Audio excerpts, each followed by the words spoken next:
Bonjour et shalom pour ce nouveau magazine hebdomadaire d'analyse géopolitique intitulé Israël dans sa région, Israël au cœur du Moyen-Orient. Nous avons choisi de nous pencher aujourd'hui sur un sujet délicat et je dois dire assez passionnel. Comment fonctionne la délégitimation d'Israël dans les médias ? Systématiquement cloué au pilori, vilipendé et démonisé par les médias internationaux ainsi que par une partie du leadership mondial, l'État juif, 70 ans après sa renaissance, est, quoi qu'il fasse ou dise, sans cesse victime de cet Israël bashing, attisé par de nombreux médias internationaux, surtout européens, et par divers groupes d'influence et des institutions internationales qui en ont fait leur vocation. L'État hébreu est donc bel et bien à cet égard le juif parmi les nations. Rappelons quelques données de référence pour entrer dans notre sujet. Comme on le sait, voilà des années et même des décennies que pas une semaine se passe, on pourrait même dire pas un jour ne se passe, sans que telle ou telle organisation internationale ou bien tel ou tel média, journal, site internet ou chaîne de télévision ne se positionne contre Israël, soit en votant, s'il s'agit d'une organisation, tel ou tel type de résolution, soit en pondant un article ou un reportage virulent, mensonger, manipulateur, souvent fallacieux, je dirais, à l'encontre de l'État juif, critiquant de manière caricaturale la politique de ses dirigeants, l'attitude de son armée ou bien purement et simplement tel ou tel secteur de la société israélienne, si ce n'est celle-ci prise dans son ensemble. Et ce, alors que d'énormes violations des droits de l'homme et des comportements bien pires et constants se multiplient de la part de tant d'autres États, et qui ne sont jamais évidemment critiqués ni même mentionnés. Deuxième remarque, ce phénomène est à ce point massif et systématique qu'il a été l'objet de nombreuses études et analyses de la part des différents spécialistes, dont celle du regretté journaliste et expert juif Paul Giniewski, qui avait eu ce mot fameux et tellement juste, je le cite, « Israël n'est pas critiqué pour ce qu'il fait ou ne fait pas, mais tout simplement pour ce qu'il est, à savoir le juif parmi les nations ».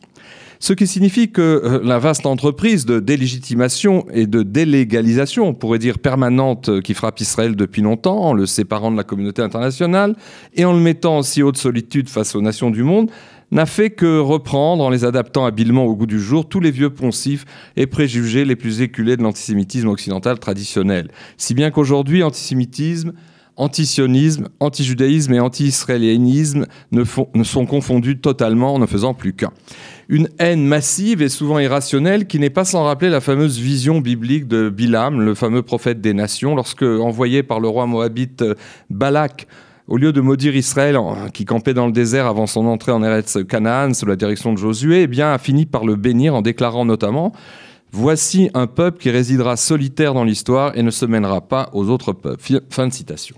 Alors, quelles sont les structures et les mécanismes de la délégitimation? En un mot, comment cela fonctionne? Au départ, cette fabrique de l'Israël bashing repose en fait sur une double inversion culpabilisant les Juifs pour déculpabiliser l'Occident. Je m'explique. Plus concrètement, l'Israël bashing a pour base un processus admirablement résumé en son temps par la psychologue, socio-psychologue et psychanalyste Eliane Amado-Lévy-Valency, qui fut de 1967 à 1990 l'auteur d'une vingtaine d'ouvrages pertinents et qui fut aussi enseignante à l'université Bar-Ilan et qui avait dit ceci: « L'Occident se plaît à victimiser sans cesse les Palestiniens pour culpabiliser les Juifs, et par là même se déculpabilise à bon compte sur leur dos de tous les crimes qu'il a commis dans l'histoire. » Fin de citation.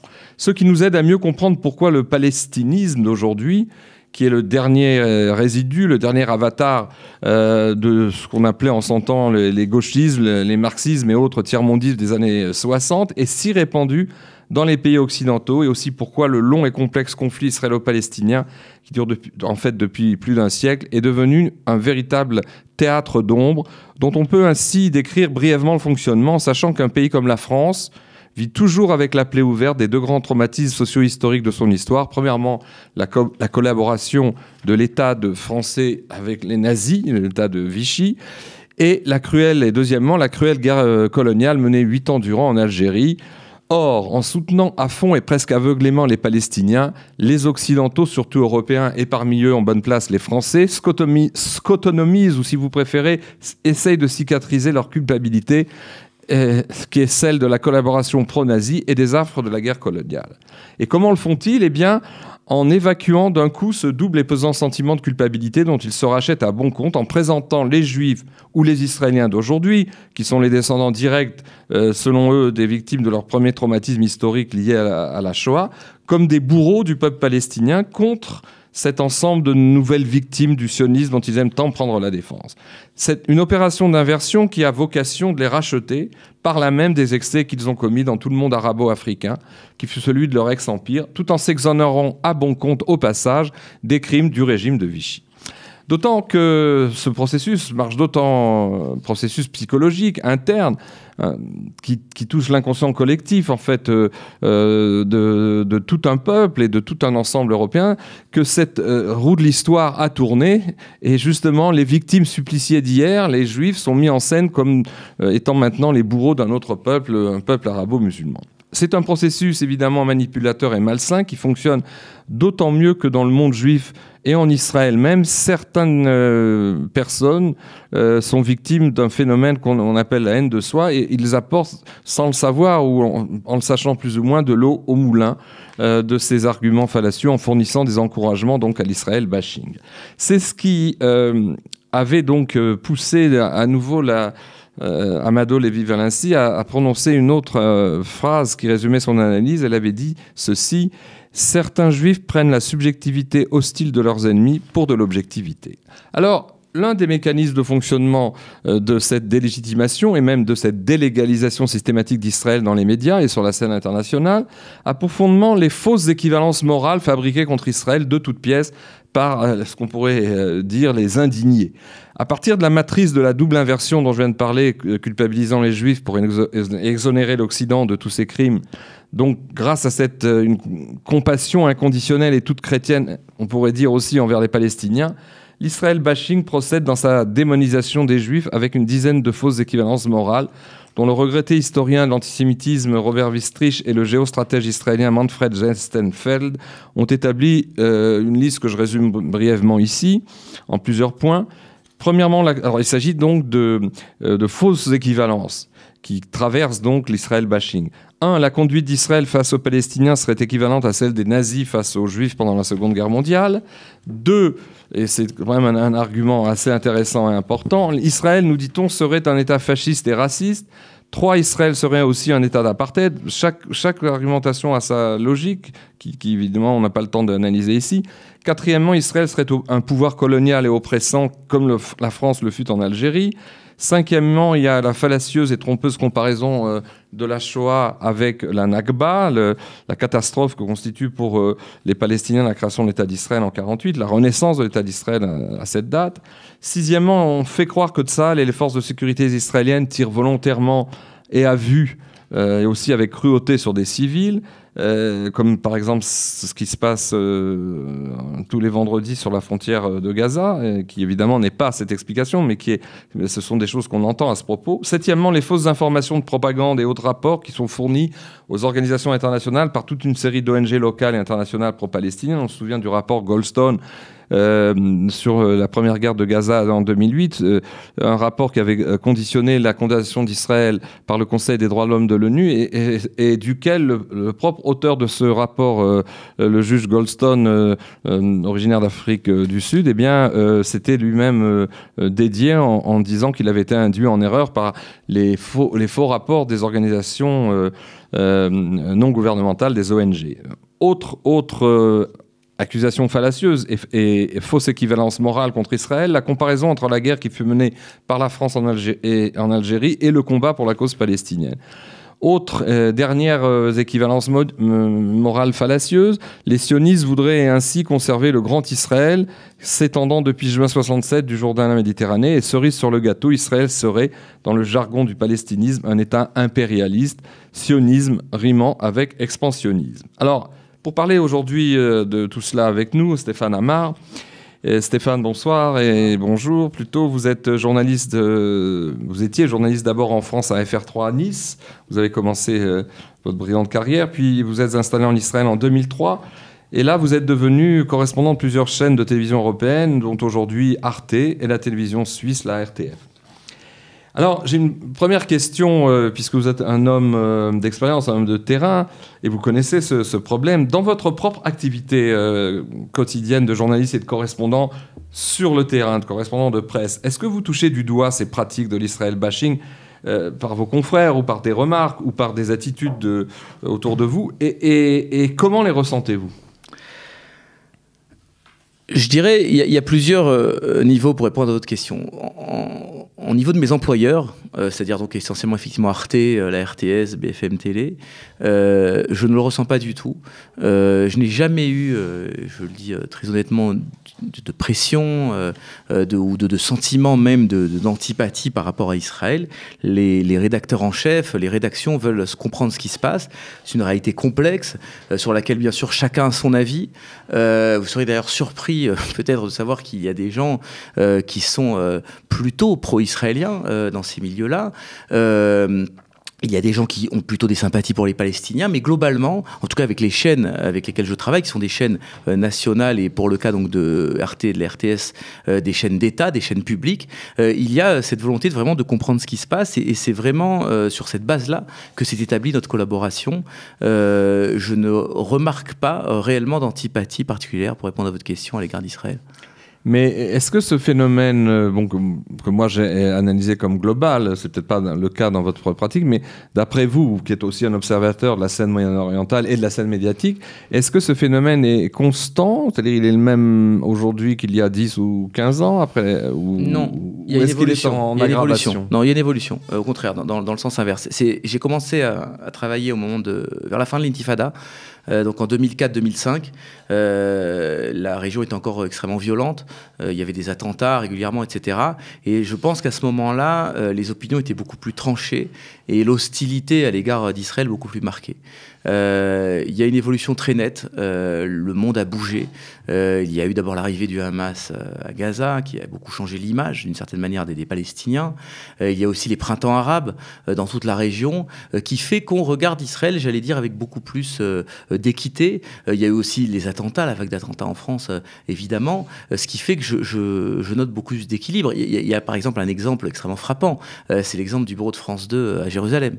On se rappelle évidemment de la couverture de Charles Anderlin, de tout ce qu'on a pu dire de son parti pris.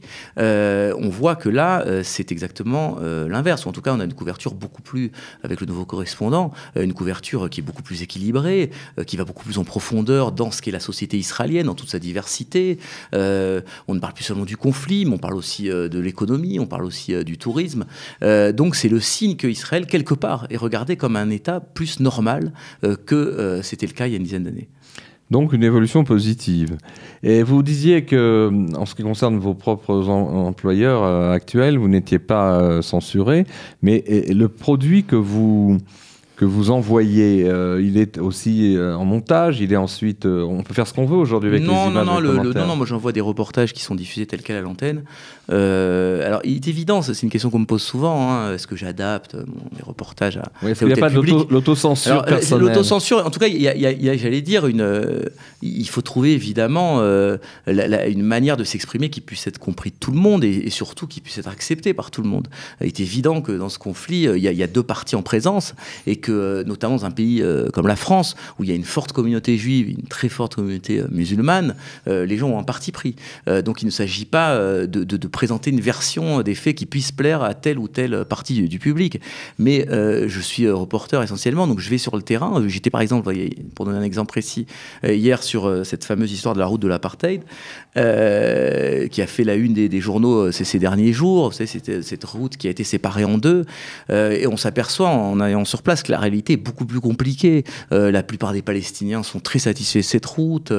Ils trouvent qu'au contraire, ça va plus vite pour eux. Les Israéliens l'ont construite, ils l'expliquent, parce qu'ils étaient victimes de jets de pierres ou de cocktails Molotov. D'un autre côté, c'est vrai que les Palestiniens sont coupés de Jérusalem. Ils ne peuvent pas, pour la plupart, rentrer dans Jérusalem. Mais en même temps, quand on parle d'Israéliens qui ont le droit d'entrer à Jérusalem, on parle à la fois de Juifs, mais aussi de musulmans. On s'est rendu compte que sur cette route, soi-disant réservée aux Israéliens, il y avait beaucoup de musulmans qui sont des Israéliens israéliens, qui ont une carte d'identité israélienne. Donc la réalité est très complexe.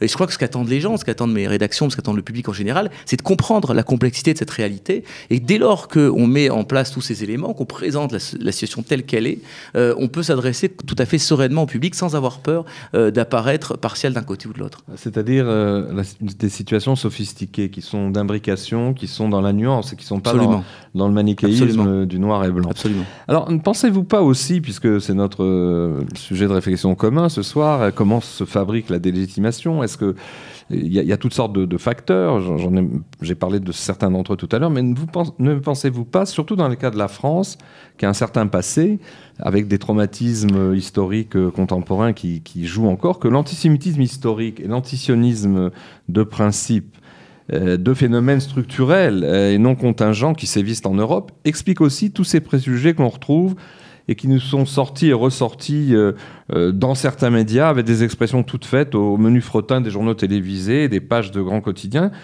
avec notamment, et c'est ça ma question, l'emploi d'une sémantique liée inconsciemment au passé de l'État de Vichy et de la colonisation française. Par exemple, l'utilisation de mots et d'expressions qui ne sont jamais remis en cause, qui sont comme des statuts de commandeur dans le vocabulaire journalistique, comme occupation juive, colonisation israélienne, ou bien colon, ou bien encore implantation de Cisjordanie occupée. Est-ce que on utilise tout de même encore ces expressions? Alors je crois que vous avez un petit peu déjà répondu à la question.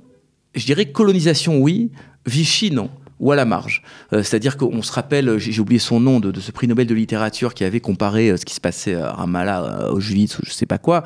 Je veux dire, ce genre de comparaison absolument inadéquates et outrancières n'ont pas vraiment cours. Il faut dire ce qui est, à part encore une fois à la marge, dans les gens qui sont vraiment ouvertement hostiles à Israël. En revanche, effectivement, le vocabulaire de la colonisation, notamment en Algérie, est repris, l'occupation, voilà, est repris abondamment ici. Alors là-dessus, vraiment, je voudrais vous répondre le plus clairement possible. Il y a deux situations véritablement en Israël. Il y a ce qui se passe dans l'Israël de 67 et il y a ce qui se passe au-delà de la ligne verte, dans les territoires qui ont été conquis en 1967 lors de la guerre des 6 jours. Dans l'Israël de 67, il y a deux types de populations. Il y a à peu près 75% de juifs et 20% d'arabes. Les Arabes, cette minorité qui vit en Israël, est citoyenne de plein droit de l'État d'Israël. Elle est représentée à la Knesset. Elle est parfaitement intégrée dans l'économie. Ça, je l'ai démontré dans plusieurs travaux que j'ai pu faire. On a oublié de mentionner que vous étiez l'auteur d'un livre qui vient de s'appelle Le Grand Secret d'Israël, pourquoi il n'y aura pas d'État palestinien. Et je montre effectivement, notamment dans ce livre, que je sais pas, le numéro 2 d'Apple dans le monde est un Arabe israélien formé au Ternion. Il y a des Arabes israéliens à la Cour suprême, des Arabes israéliens dans la police, dans l'armée.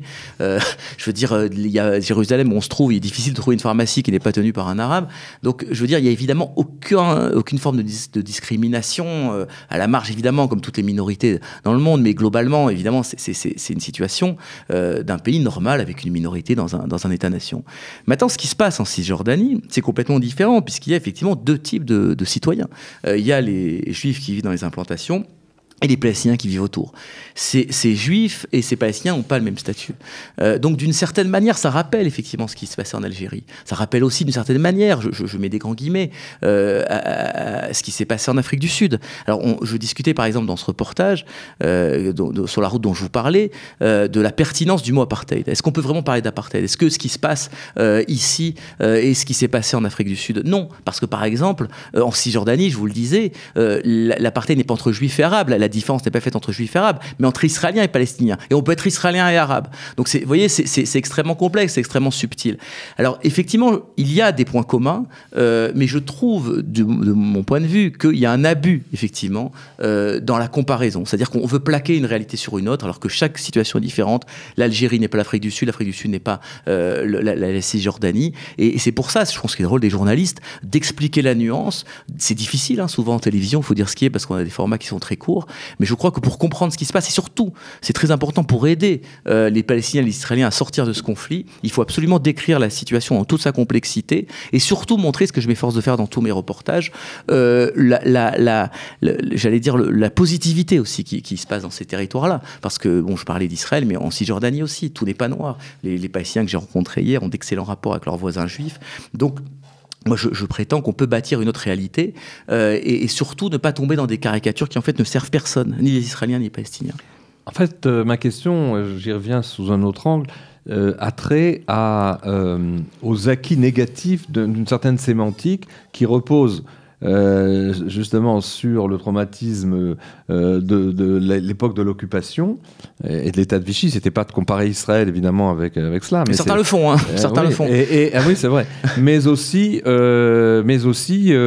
l'utilisation forcenée du mot colon. J'ai fait plusieurs monographies de l'étude de la presse quotidienne française au moment des grandes guerres de Gaza de 2008, 2012 et 2014, et même dans des journaux réputés comme conservateurs, comme Le Figaro en France, on a un article d'une demi-page qui déjà est diminué d'une photo qui prend un tiers de cette demi-page. Et dans les 2 tiers de texte assez courts suivants, on répète, le journaliste qui faisait un reportage, je me souviens même plus le sujet, utilise 6 à 7 fois le mot colon. Alors d'abord, voilà, sur ce mot colon, il n'y a pas vraiment d'équivalent en français. Alors on peut dire par exemple une colonie ou une implantation, ça c'est vrai, on a 2 mots. Et c'est vrai que l'implantation est moins connotée que colonie. En revanche, on ne dit pas un implanté. Pourquoi on ne dit pas une localité? Oui, on peut dire une localité, mais on ne dit pas un localisé ou un. Vous voyez ce que je veux dire? On a un problème effectivement avec ce mot en français. Alors maintenant, sur le mot colon, il est approprié et il n'est pas approprié. Il est approprié dans la mesure où effectivement les gens qui vivent dans ces implantations, qui vivent dans ces localités, dans ces colonies, n'ont pas le même statut que les gens qui sont autour. Si vous habitez à Malé Adoumim, par exemple, en Cisjordanie, vous n'avez pas le même statut que votre voisin d'Al-Azaria, qui lui ne pourra pas voter à la Knesset, qui ne pourra pas voyager depuis l'aéroport de Ben Gurion, etc., qui ne pourra pas se déplacer librement dans cet espace, alors que vous le pouvez. Ça, c'est ce qu'il y avait d'une certaine manière en Algérie. C'est-à-dire qu'il y avait 2 types de population. Il y avait des gens qui étaient citoyens de plein droit, qui votaient au Parlement français, etc., et une population autochtone qui n'avait pas tous les droits. Dans ce point de vue-là, je pense qu'on peut l'utiliser sans abus de langage. Là où effectivement, c'est pas du tout ce qui s'est passé en Algérie, c'est que les gens qui vont vivre dans ces implantations ne vont pas exploiter des richesses, ne vont pas exploiter des terres agricoles. On sait très bien que ces territoires sont plutôt déshérités en termes de terres tout simplement arables. Il n'y a pas de richesse pétrolière, il n'y a pas de gaz. C'est simplement une démarche identitaire, souvent dans un certain nombre d'implantations, ou tout simplement une démarche économique pour d'autres, parce qu'il est moins cher d'aller habiter dans ces implantations. Donc vous voyez, il y a une comparaison possible et il y a une comparaison qui est outrancière. Moi, je trouve intéressant qu'on approfondisse un peu cette appellation, parce qu'elle focalise sur elle, justement, tout un inconscient. Parce qu'il me semble, vous avez eu raison de dire qu'il y a 2 aspects au mot, mais il y en a un troisième qui me semble emporter le morceau, si je puis dire, et qui semble être la raison principale, inconsciente, pour laquelle il est souvent utilisé, c'est que en traitant ces Israéliens de Judée-Samarie ou de Cisjordanie de colons, on signifie par là même qu'ils sont étrangers, ils sont venus comme des étrangers sur cette terre avec laquelle ils n'ont aucun rapport. Or, je me souviens ce mot qui avait été employé entre autres par David Katarivas, l'ancien représentant d'Israël à l'UNESCO, qui travaillait dans le Jérusalem Post édition française que j'avais dirigé pendant 7 ans,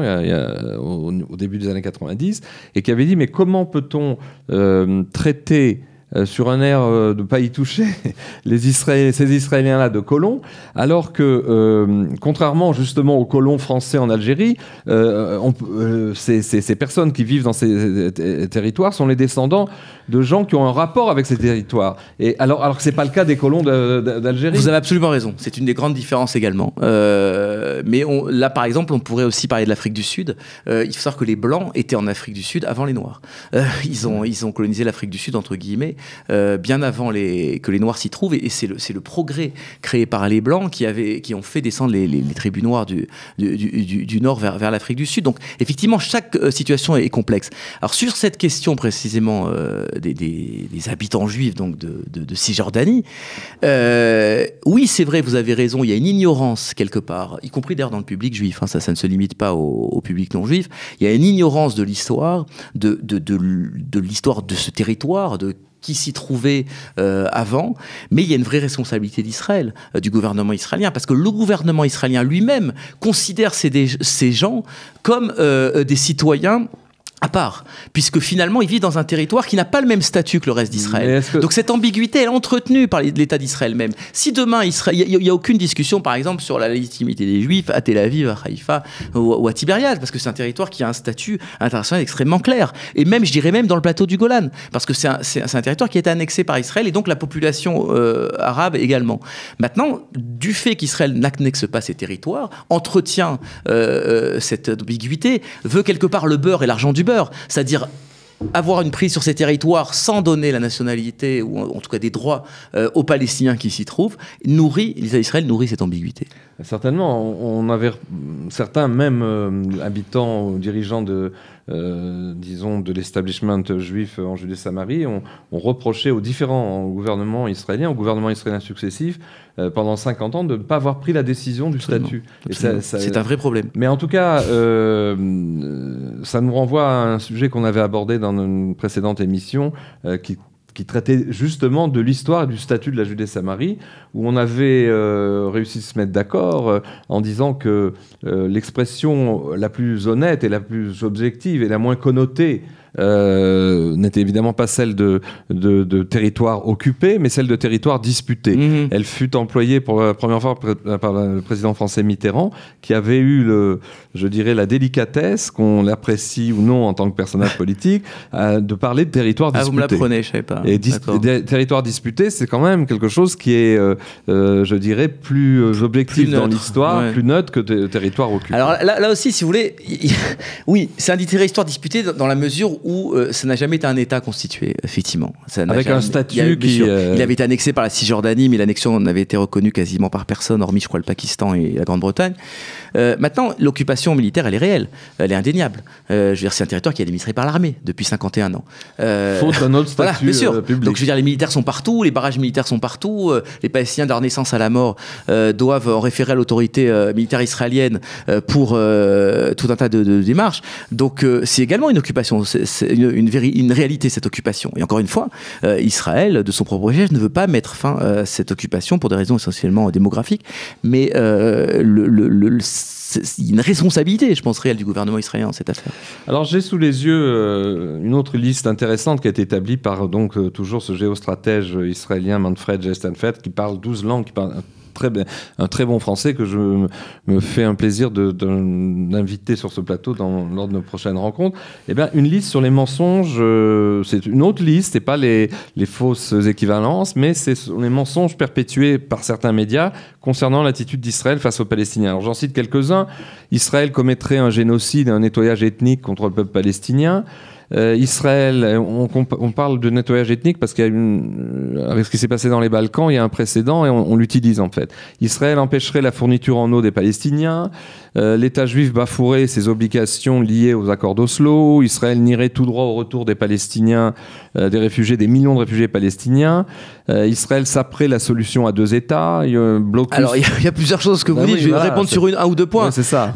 Par exemple, voilà, ça sur l'eau, sur le génocide, ce sont évidemment des outrances qui ne correspondent pas du tout à la réalité. Je peux vous dire par exemple que quand on m'a commandé ce sujet sur la route de l'apartheid, mon chef m'a bien dit, attention, on vérifie les choses et fait un reportage équilibré. Il y a un souci permanent, et vraiment ça je l'affirme haut et fort, des rédactions, justement de ne pas propager ce genre de bobards, ce qu'on appelle maintenant des fake news. Alors c'est évident que le génocide du peuple palestinien, alors que je crois que la population palestinienne a augmenté par 6 ou 7 depuis 50 ans, c'est absolument ridicule, c'est grotesque, c'est même insultant pour les gens qui ont vraiment été victimes de génocide, comme les Juifs, les Tutsis ou les Arméniens. Donc c'est évidemment quelque chose sur lequel il faut lutter de toutes ses forces, y compris au niveau journalistique. Le problème le dernier point que vous avez abordé, de saper l'État palestinien, c'est également, ça par contre, c'est une vérité.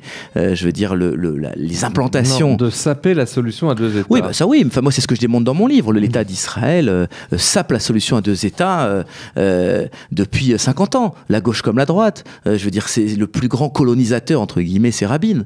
C'est entre 92 et 96 qu'ont été construites le plus grand nombre d'unités de logement dans les territoires. Il est évident que plus on construit de logements juifs dans les territoires palestiniens, moins on rend possible une solution à 2 États. Et la colonisation est faite de manière à saper la solution à 2 États. Ça a été ouvertement expliqué par des gens comme Yigal Allon, qui étaient des figures de la gauche israélienne, qui ont planifié précisément les implantations sur des axes qui coupaient les continuités territoriales palestiniennes israélienne pour empêcher le jour venu la création d'un État palestinien. Donc c'est une vaste hypocrisie.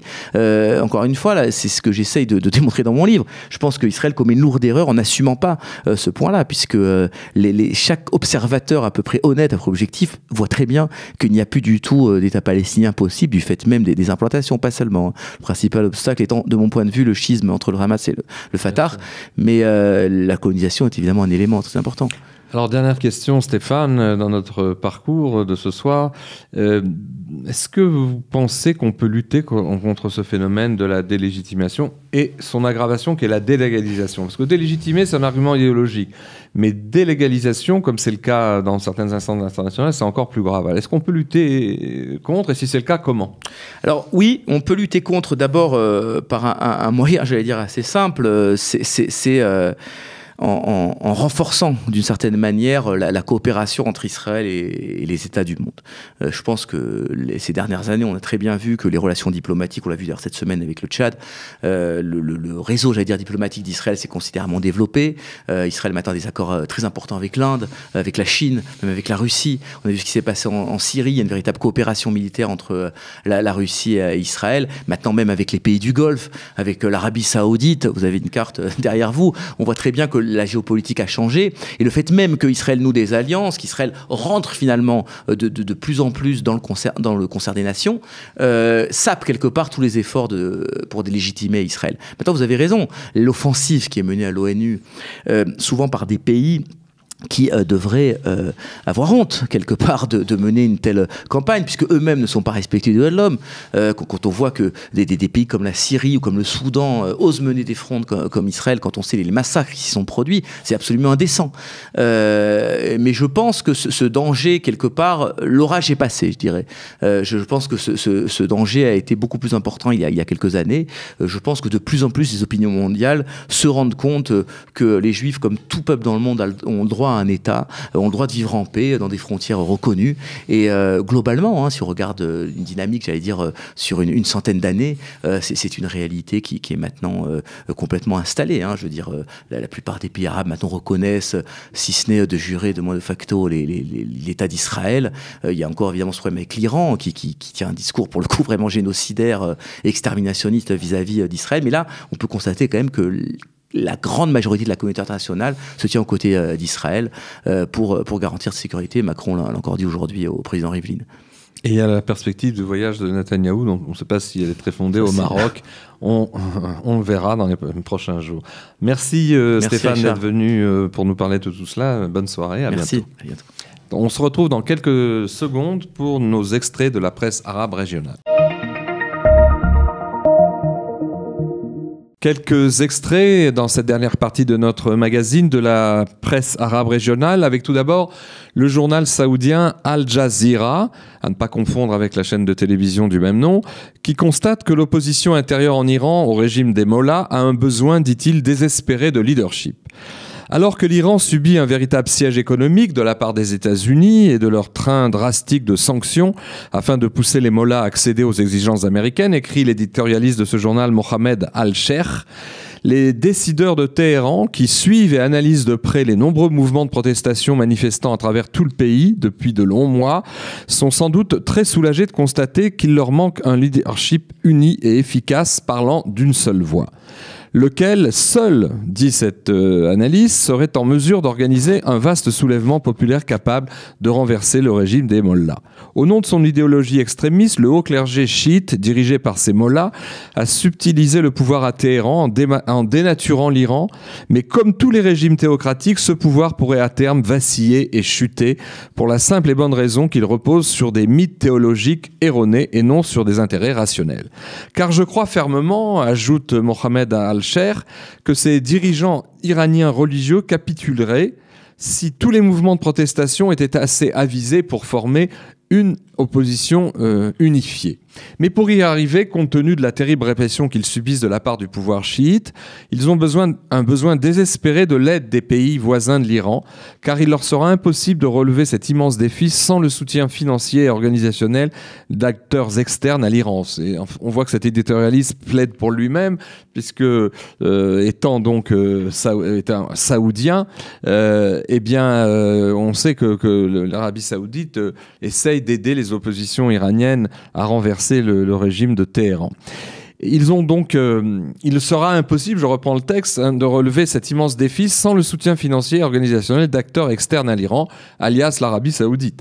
Et il existe à l'extérieur de l'Iran de très bonnes raisons pour aider ces forces à développer un leadership véritablement représentatif du peuple iranien. Voilà pourquoi, conclut cet éditorialiste, il n'est pas nécessaire de se cacher de ce genre d'initiative, tout comme les mollahs n'ont quant à eux jamais caché leurs interventions directes dans les affaires intérieures d'autres pays de la région. Ce régime ne cesse en effet depuis des décennies d'exporter ses objectifs et ses ambitions hégémoniques aussi loin que possible du territoire iranien. Si bien que lui répliquer en réactivant et en réorganisant toutes ces dissensions internes en Iran même pourrait finalement couper l'herbe sous le pied des mollahs et les obliger soit à partir, soit à changer de priorité. Fin de citation. Notre deuxième extrait, celui du journal koweïtien Al-Anba, qui se demande si le Liban ne risque pas de, je cite, tomber dans les mains des extrémistes. 2018, on lit cet éditorial, donc 2018 n'a pas été une bonne année pour le Liban et les tentatives de ce début de 2019 pour former à Beyrouth un gouvernement enfin capable de s'attaquer à la triple crise politique, économique et sociale qui secoue le pays depuis si longtemps semblent vouées à l'échec. C'est ce que déplore le spécialiste des affaires régionales Ali Al-Amin. C'est que malgré la tenue d'élections parlementaires, écrit-il en mai dernier, un scrutin qui fut sans cesse reporté pendant 5 ans, le Liban s'est à nouveau enlisé depuis 8 mois dans une impasse politique totale. Ainsi, en dépit des 12 milliards de dollars d'aide prodiguée à l'économie libanaise lors de la dernière conférence du CEDAR, qui est un groupement international à Paris, le pays est au bord de la faillite, à la fois à cause d'énormes erreurs dans sa gestion, mais aussi du fait de la présence coûteuse sur son territoire de centaines de milliers de réfugiés syriens et surtout du retour très dangereux de la Syrie des miliciens du Hezbollah qui reviennent de Syrie donc, et qui pourraient à terme provoquer un désastre politique. Dans ce contexte volatile et fragile, dit ce spécialiste, il est remarquable que le Hezbollah, qui se targue sans cesse de pouvoir répondre à toute provocation de la part d'Israël, continue de rester étonnamment silencieux. C'est que, ajoute ce commentateur, le Hezbollah ne fait ainsi qu'exacerber l'instabilité politique du pays du Cèdre en faisant courir à la nation le risque d'une confrontation militaire avec ses voisins. Car l'État libanais, qui devrait être gouverné en respectant sa constitution et les règles définies par le peuple libanais au travers des accords de Taïf, est de facto géré par le Hezbollah. On ne peut former un gouvernement quand les institutions étatiques sont aussi faibles et que l'un des partis politiques, en l'occurrence le Hezbollah, entretient en permanence une force militaire distincte de l'armée nationale. Alors qu'il est devenu totalement impossible de prendre aucune décision publique au Liban sans l'approbation ou le consentement du Hezbollah, qui veut à la fois siéger au sein du gouvernement et aussi contrôler l'opposition, conclut Al-Khamin, l'année 2009 semble pleine de défis pour le pays du Cèdre, d'autant que l'influence iranienne ne fait que s'accentuer et que le Hezbollah nous mène vers la guerre. Sans un changement dramatique, le Liban va définitivement tomber dans les mains des extrémistes. Fin de citation.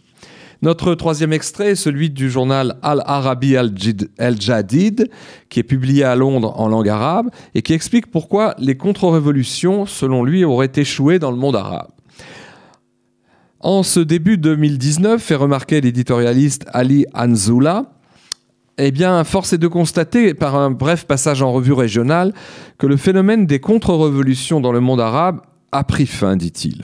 On se souvient ainsi que dans le sillage du printemps arabe, certains régimes, notamment l'Arabie saoudite, les Émirats arabes unis, le Bahreïn et l'Égypte, avaient pris des mesures pour se protéger et prévenir des changements politiques qu'ils jugeaient alors trop radicaux. On l'a constaté dans le passé, lorsque l'armée du Bahreïn a pris le contrôle de la capitale de Manama en s'opposant violemment aux manifestations chiites qui avaient pris possession des rues. On l'a vu encore quand l'Arabie saoudite est intervenue au Yémen pour forcer à l'exil l'ancien président déchu de ce pays, Ali Abdallah Saleh. Ce fut encore le cas, écrit cet éditorialiste, en Syrie, lorsque d'importants soutiens financiers en provenance du Golfe furent injectés dans des groupes radicaux de jeunes Syriens à Daraa, une ville du sud du pays, afin d'attiser une guerre totale visant à empêcher les frères musulmans de prendre le pouvoir à Damas. Or, remarque encore cet éditorialiste, il semble bien que tous ces efforts et tentatives ont bel et bien échoué. Avec tout le respect que l'on doit, explique-t-il, à Riyad, la capitale de l'Arabie Saoudite, le meurtre brutal du journaliste saoudien Jamal Khashoggi a placé toute la maison et la dynastie des princes saoudiens, y compris le fameux MBS, le Mohammed Ben Salman, le fils du roi actuel, en position de haut risque. De même, les Émirats arabes unis ont fortement contribué à réorganiser le pouvoir menacé du président Bachar Assad en Syrie et poussé au rétablissement des liens diplomatiques de la Syrie avec différents pays arabes qui avaient été coupés depuis 2011. En Égypte également, le président Sisi n'est arrivé à aucun résultat tangible, d'après cet éditorialiste, si ce n'est à accroître la dette nationale et l'instabilité patente du pays du Nil. Et Ali Anouzla de conclure, les fameux printemps arabes qui ont débuté voilà exactement 8 ans ont symbolisé l'aspiration du public arabe pour la liberté et le droit d'expression, deux valeurs fort louables auxquelles ces pays ont ensuite tenté de porter atteinte. Mais ajoute-t-il, la roue de l'histoire continue à tourner, qui pourrait fort bien provoquer de nouveaux et salutaires changements déjà en œuvre dans les faits. Fin de citation. C'est à présent la fin de notre magazine hebdomadaire. Merci de l'avoir suivi et à la semaine prochaine.